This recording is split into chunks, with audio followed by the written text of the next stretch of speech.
अस्सलाम वालेकुम everyone, welcome back to green tech solar Pakistan. Fawad, hybrid systems की अगर बात करें यार, अगर कंपेयर ही करें उसको ऑन ग्रिड सिस्टम से, तो भाई सीधी बात है, हाइब्रिड सिस्टम और बैटरी से तो हम बहुत सारे काम नहीं कर सकते ना। एक लाइनअप है, मैं आपको गिनवा दूं कि यार बैटरी आप बोलते रहते हैं हर वक्त, ये कर लो भाई। ऑन ग्रिड से सीधा काम है, ना कुछ लगाया, बस के इलेक्ट्रिक को बेचा, बिल ज़ीरो किया। मैंने तो गाड़ी भी चार्ज कर लेता हूँ उससे, इलेक्ट्रिक गीज़र भी चला लेता हूँ, सब कुछ। तो ये हैवी लोड तो बैटरियों से नहीं चलता ना यार, को कैसे चलेगा? आप क्या बातें करते रहते हैं, हाइब्रिड लगा लो।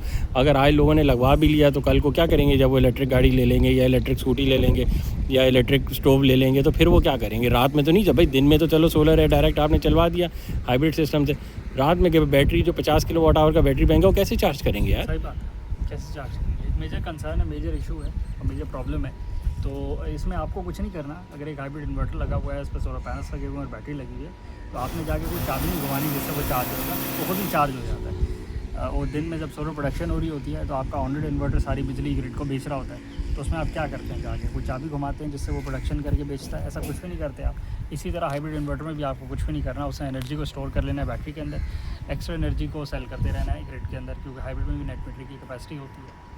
दूसरा, आपने कहा कि ये जी बैटरी आपका लोड नहीं उठा सकती, गाड़ी को चार्ज नहीं कर सकती, बाकी हैवी लोड नहीं उठा सकती, तो ये भी एक 10 साल 15 साल पुरानी मिसकंसेप्शन है। क्योंकि पहले जो बैटरीज आती थी, ये बहुत सारे लोगों के जहन में हुई होगी, ये क्वेश्चन होता है, ये बहुत मेजर इशू है कि अगर आज गाड़ी नहीं उठा रही तो कल को फैक्ट्री कैसे उठाएगी मेरे भाई? ये एसी वैसी ये बहुत लोड होते हैं ये। बट ये ट्रू नहीं है, ऐसा नहीं है कि ऐसा नहीं हो सकता। बैटरीज जो आपकी पानी वाली ट्रक वाली बैटरी थी, पानी वाली बैटरी थी, लेड एसिड बैटरी थी, उसमें तो ये कैपेसिटी नहीं थी कि वो हाई डेप्थ ऑफ डिस्चार्ज तक जाए। इसका मतलब है कि आप उसको ड्रेन करें, स्लोली करें। पूरा 5 किलोवाट अगर बैटरी बैंक है तो आप उसको 4.5 किलोवाट का ड्रेन करें, ऐसा वो नहीं करती थी। बट अब जो लिथियम आयन की बैटरीज आपको मिल रही हैं अच्छे ब्रांड्स के अंदर, वो सारी की सारी 90% डेप्थ ऑफ डिस्चार्ज वाली मिल रही हैं, 1C के डिस्चार्ज वाली मिल रही हैं।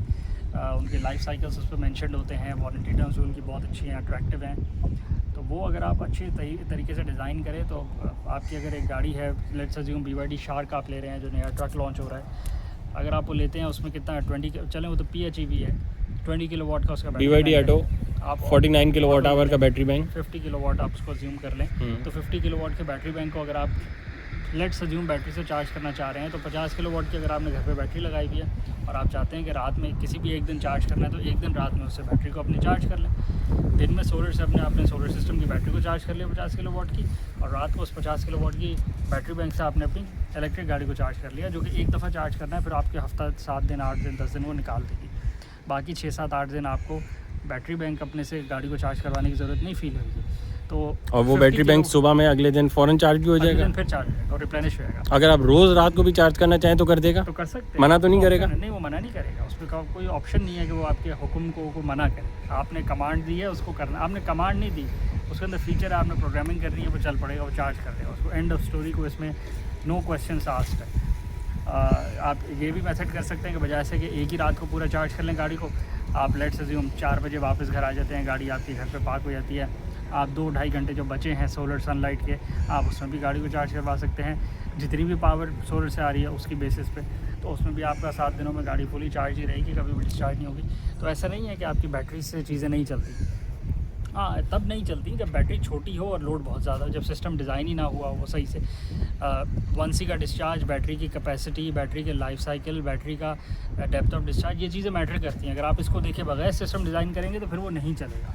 ये वैसे ही है जैसे आपने एक इलेक्ट्रिक गाड़ी ली हो, 500 किलोमीटर उसकी बैटरी की रेंज हो, और आप बोलेंगे 800 किलोमीटर नहीं चलती, तो वो नहीं चलेगी। वो डिज़ाइन ही नहीं है चलने के लिए। 500 किलोमीटर वो कहती है कंपनी, तो वो 400 किलोमीटर तो आराम से हंसते हंसते आपको चला देंगे। इतनी सी बात। बाकी बैटरीज़ में कोई मसला नहीं है। बैटरीज़ पे अगर आपने 1 मेगावाट का लोड भी डालना हो तो आप डाल सकते हैं। पाकिस्तान में नहीं डाल सकते। पाकिस्तान में एक मसला ये है कि अभी एक्सेप्टेंस नहीं है, अभी कॉन्फिडेंस नहीं है कंज्यूमर। बैटरी की कैपेसिटी है, मेंटल कैपेसिटी का इशू है, कंज्यूमर की एक्सेप्टेंस का इशू है कि उसको भी समझ नहीं आ रही कि बैटरी तो चल सकती है, बैटरी में एनर्जी जाती भी है, निकलती भी है। पाकिस्तान में दे सकती है कि नहीं, वो भी एक मसला आ रहा है, और वो एक्सेप्टेंस का मसला सिर्फ लैक ऑफ अंडरस्टैंडिंग का मसला है, और कोई बड़ा मसला नहीं है।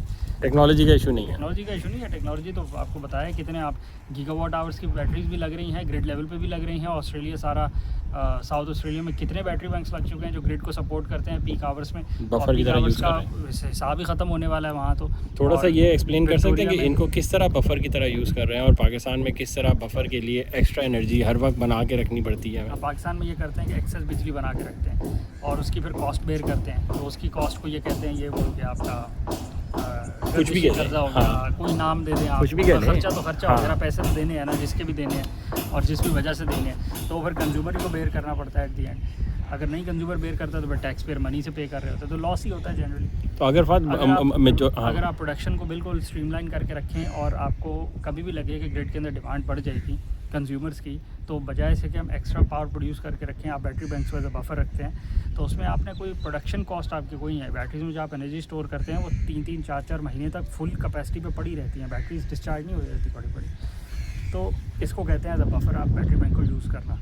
इसको आप टेस्ट केस करने के लिए अगर आप एक 5 किलोवाट का बैटरी बैंक लगवाते हैं छोटा सा, तो आप उस बैटरी बैंक को चार्ज करें लिथियम आयन को और फिर नोट करेंगे वो कितने दिन तक, कितने हफ्तों तक वो बैटरी अगर आप ना भी यूज़ करें तो वो पड़ी रहती है, वो डिस्चार्ज नहीं हो जाती। तो आपको समझ आ जाएगी। तो असल इशू पाकिस्तान में लैक ऑफ अंडरस्टैंडिंग का ही है, अवेयरनेस का इशू है और कोई इशू नहीं है कि बैटरीज़ प्रोड्यूस नहीं करती, बैटरीज़ की लाइफ नहीं है, बैटरीज़ ख़राब हो जाती हैं, बहुत महंगी है।